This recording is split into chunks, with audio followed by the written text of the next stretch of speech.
Hi, everybody.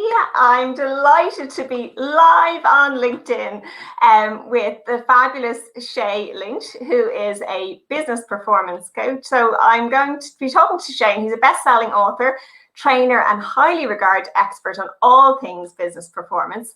He's also the author of 2 books, Monkey Business, and It's Your Best Year Yet. So let's get Shay on the call.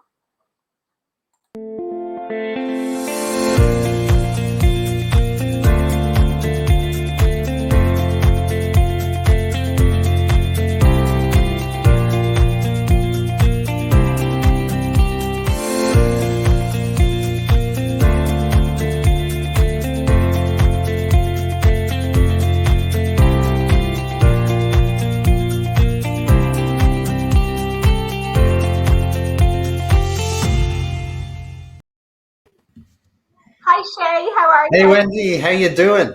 I'm good. I'm super excited. It's a beautiful Friday morning, lovely and sunny out. That changes everything, doesn't it? It just makes everything so much better when the weather's good, you know? So much better. I would say I've just come from a network group, and my goodness, it's just been incredible. The difference in people, they're just uplifted and looking forward to the weekend. Yeah, amazing. Well, not that we can do much at the moment, but at least we can get outside and enjoy it. Yeah. So listen, I'm delighted to have you on my Inspiring Connections chats. So I suppose the first thing I wanted to ask you is about your company. Is it called Future State? Future State, yes. And thanks, Wendy. It's great to be here. I'm honored to be here. So thanks again. But yeah, so my company's called Future State, and I essentially take companies to their future state and so they can achieve their true potential. So that's what I do in a nutshell. Amazing. That's what I love it, because so on your website it says, what is future state? So it's taking someone to the next level, I suppose, and reaching their potential. Is that it? Well, it is, because what I find, Wendy, of all the companies I've worked with over the last 10, 12, 13 years, I find companies are so damn close to where they need to be. And just with a little tweaking and aligning things together, because I find some things contradict as opposed to complement. But when you get everything working together and you build their moonshot vision and you build that journey for them, then they know there is a path that they can feel confidence in actually achieving what they want to. It gives them the confidence to do it. So I can help them a bit on that journey, but then I let them go off on their own because they know how to do it. And it's amazing to see companies achieve that because they're so close. And sometimes they're so close to giving up. But with a little bit of turning the dials and influencing the dials that you can, they go on a different path, and it's fantastic. It's great to see. It is great to see. And I did a post during the week on exactly that, if you are in business, or if you're an entrepreneur, if you've got a business, if you're in a corporate company, whatever job you're in, don't give up. You could be just everybody has their highs and lows, and as you say, you could be just about to, go over the top where, you're just going to make it. And that's exactly it, Wendy. It's so and I see this all the time, and you're right, they are so close. And even I just posted about this morning myself, about I value hard work, but I value smart work. But even on top of that, I value more persistence, because if you combine smart work with persistence, you will get there, but you just have to ride the wave and sometimes ride the storm. But if you pass through, and again, even in these uncertain times, and this may sound good and bad depending on the side of the coin you're looking at, but there may be, you have a cake, right? You have your market is a cake, right? It may have shrunk, right? But if you can stick with it, you'll have a piece of that piece of that cake, and that cake will expand when things get good again. So if you can just ride that storm, if it is a storm, and come through the other side, you'll have a bigger piece of the pie.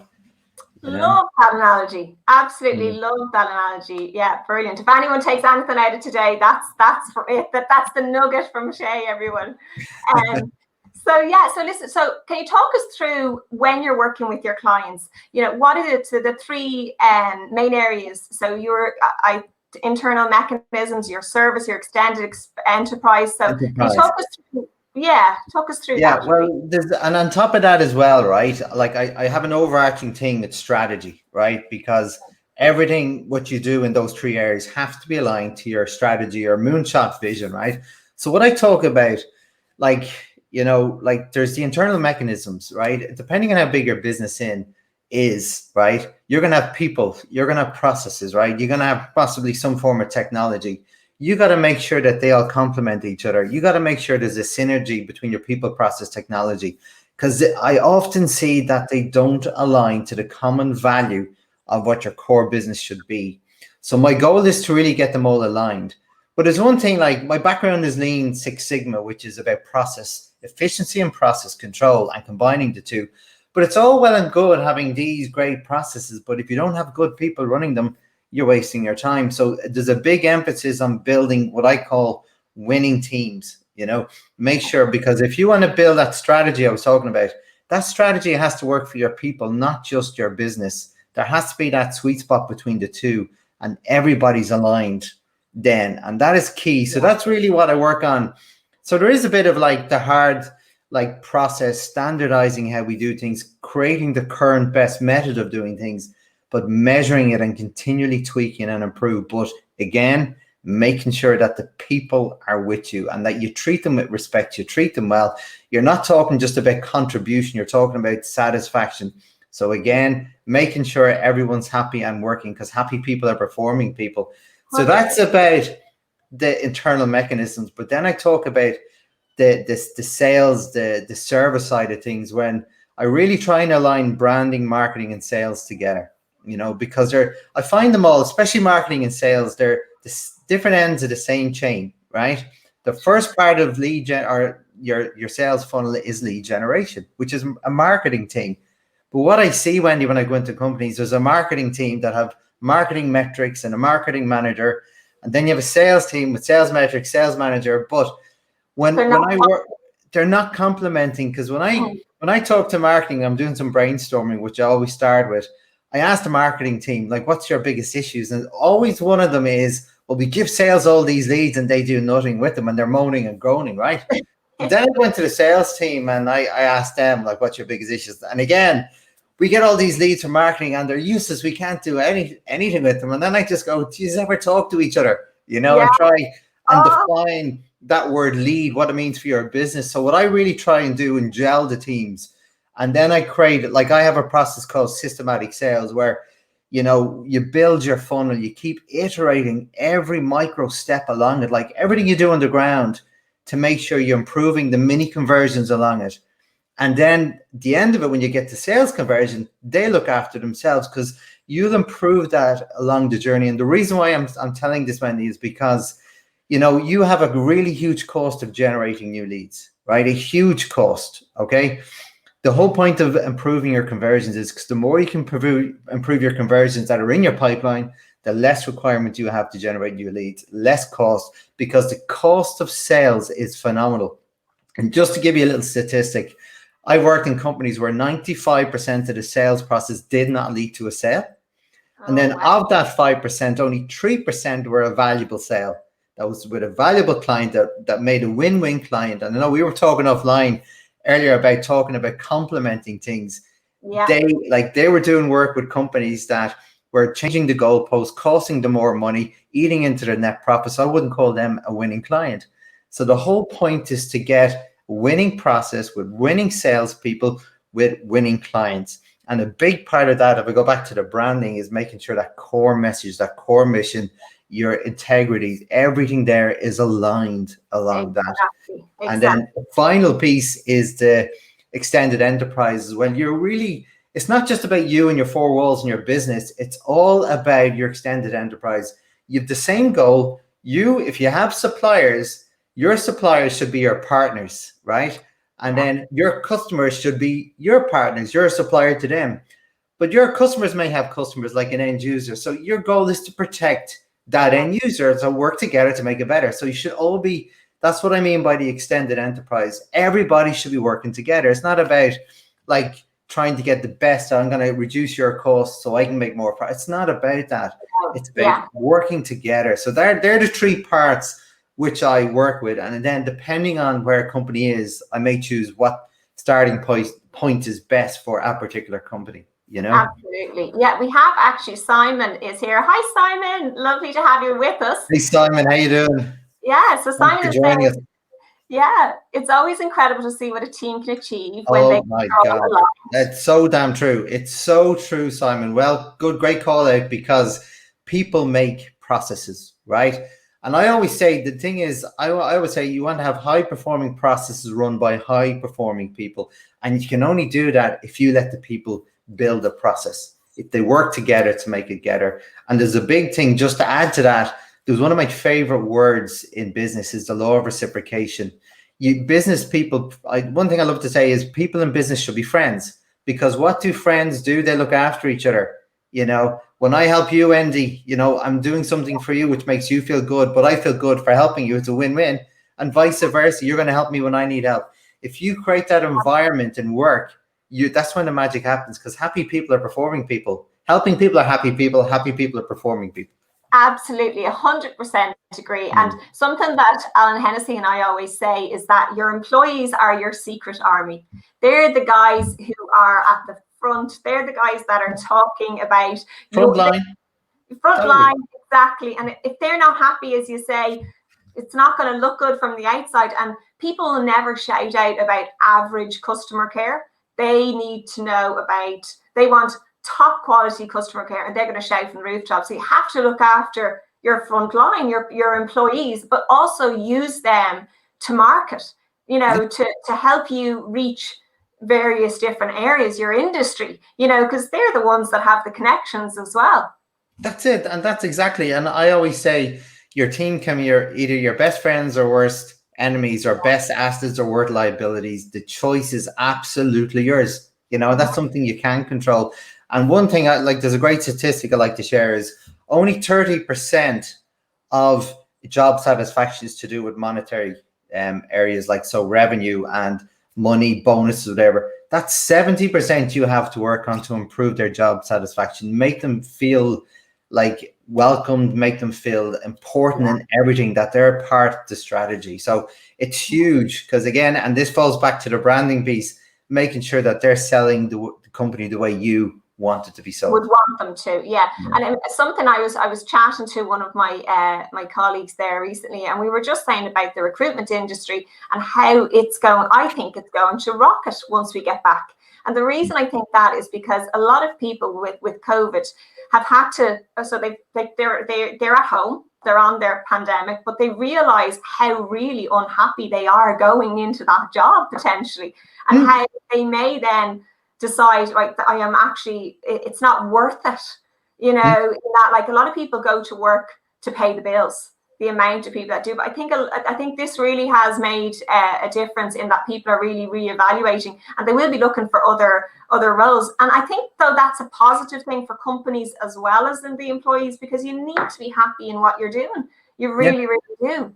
Yeah, and that's so on point. And I totally agree with that, Wendy, because it's people, one thing they've learned about this pandemic and the change in dynamic is satisfaction is so important for their lives, and if they can't get it where they are, they'll get it somewhere else. And it still is an employee's market out there. So I do agree with that.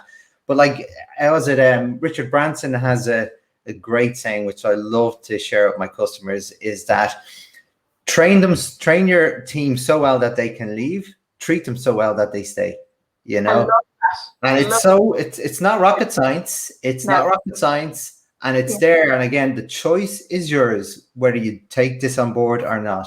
And you can either dictate your business or agitate. And you get good results in short term, but you won't in the long term. You won't. And as Simon is saying, happy people are performing. Bang on. Love it. Absolutely. Simon is also saying 70% of job satisfaction is not about money, which is exactly as you just said. Absolutely. No, it really is. Can you talk us through, Shay, how you create their future state vision? How would you help your clients with that, or somebody who might be interested in working with you? Yeah, it's a good question, Wendy, and it can mean many different things. But in general, when I'm working with a client, the first thing I love to do is find out where they are today. I really get into the current state analysis in terms of people, process, and technology if relevant. And we talk about their core process, and we talk about the good, the bad, and the ugly, what's working well, what's not, What do we want to see more of? What do we want to see less of? And the reason why that's really important, Wendy, because when I went to companies, people are used to just thinking, well, I work on my own. I sit on this chair. I live in a little bubble and I do my 10 activities a day and then I go home, right? But what I want to get them thinking, like, you're in a team, you're all part of the same team. And I want to get them thinking like whatever they do has a consequence for good or bad downstream to their colleagues. They don't see this. It's like a eureka moment. So my goal is initially to get them thinking better together, and thinking of this end-to-end mindset that we all work together. But once we've done that and we do like a pain point analysis, and I'll tell you now, Andy, when you do that, then people start seeing, we can do so much better. So then we start building the moonshot vision, right? And we talk about, well, like, how can we do things better? And then how can we do better things? And then we create this journey. And I know, like, this may sound a little contradictory. I talk about where do you want to see your company in 3 or 5 years, but not to build a plan to go there. But I want to see, like, what's your morals, what's your values, what you want to be in the industry, and then we pair it back into what can we do in the first 3 months. And then, like, once we build that vision, we need to build the plan to get there. But we only want to talk about 3 months at a time because things change. You don't want to invest a lot of money, a lot of time doing something only for it to be like non-existent or not required anymore. So do it in 90-day bursts, I love to say, because I'll tell you then, when you reevaluate, first of all, a hell of a lot more in the last 90 days. It's on your mind. It's in your vision, and then you want to start tweaking and improving, because then what you thought your vision was initially, I guarantee even after 3 months, that's going to evolve. And the whole point, that's fantastic because you keep evolving it. But then you have control. You're not on this like one closed tunnel vision path. You're flexible to change. And that's and it's just iterating it all the time. Because even if you look at what the pandemic has taught us, things change and things can change quickly. In fact, I always say the only constant in business is change, and be a part of that, embrace it, and know the triggers and know how your team can work with you and get your team involved in it, because they'll help you if you do it right. Yeah, and something I always say to my clients is don't be afraid to try, or like if you want to grow internationally, do it. Just, go meet, get your support network around you. There's so many, like, I know, like, say somebody who in I don't know, in Central and Eastern Europe who wants to set up in Ireland, the government would love that. Would love it. Get in touch with the resources that are there to set up in a new country. I mean, I've worked with the Voice of Irish Business, which was it was to help companies in Ireland set up in Poland, Hungary, Slovakia, wherever and it was really just to introduce them to like the chambers that are there and those I suppose resources to set your business up, and don't have a fear of taxes and how that all works. God, just go out there and do it. It's there for the taking. I always say, if you can't, I've had several businesses and I've learned from every single one of them. None of them were a failure. I've brought them all with me into where I'm. I hear you. I know that feeling. Yeah. But I never kind of, I never had that fear. And so many people say to me, you just do it. Like, you just have this business kind of a brain where you just go to the next thing. So I totally agree, and that's a learned skill as well. Some people are more natural at it than others, Wendy. But I'll tell you one thing I learned, because like you, I've been there, I've done that, I've got the warts, I've got the scars, and I've learned. But like you said, I brought everything with me. But here's the thing, right? I always found from a young age, like, and my dad taught me this, but I think it's so relevant in today, is that you can either take the first step forward or the first step back, but the next step, either direction, is going to get easier and easier. So it's just taking that first step. And he said to me, and I've seen it somewhere so many times, but I love it because he was a business owner too. He was a Jew, he set up his own business. So that's where I sort of get that from. But you say, like, an entrepreneur is like jumping off a cliff and building a bridge on the way down. You don't have to know the how, just know that I'm going to do it, and you figure it out. It's a work in progress all the way. And as you said, if you don't put it out there, the answer is always no. So at least if you put it out there, and I'm a big believer in the law of attraction. I'm a big believer, if you put it out, things will come back, but you have to make it happen. You You have do. to do it. You can't just stay up here. It has to be action driven. Yeah. Exactly, and as Simon is saying to you there, good approach. Need to dig into the good, the bad, and the ugly. Yeah, yeah. So thanks for that, Simon. And we also have Alan is here. Hi, Alan. Great to see you. Cheers, Alan. Thanks. Speaking from another legend on screen. Yeah. So delighted to have the guys on. You're a serial goal setter, Shay. I've seen this. So how are you setting new physical and mental challenges, and what's planned for 2021 for you in those goals? Like, see, the thing is, I'm a competitive person by nature, you know, and my dad was a top boxer, top international table tennis player, and I used to play international table tennis. So I was brought up in that sort of mindset of winning, you know, and sometimes it's to a detriment, okay? But like as a person, I love challenging myself. So I was a short distance runner for a long time, and someone challenged me to do a marathon, and I hated running, but see, that was the challenge. So I tried to start developing, well, how can I get over my hate of running to enjoy it? So it was not a physical, it was a mental challenge. So because of that, I started learning a mechanism to do that. And I'm an engineer, so I'm very process orientated.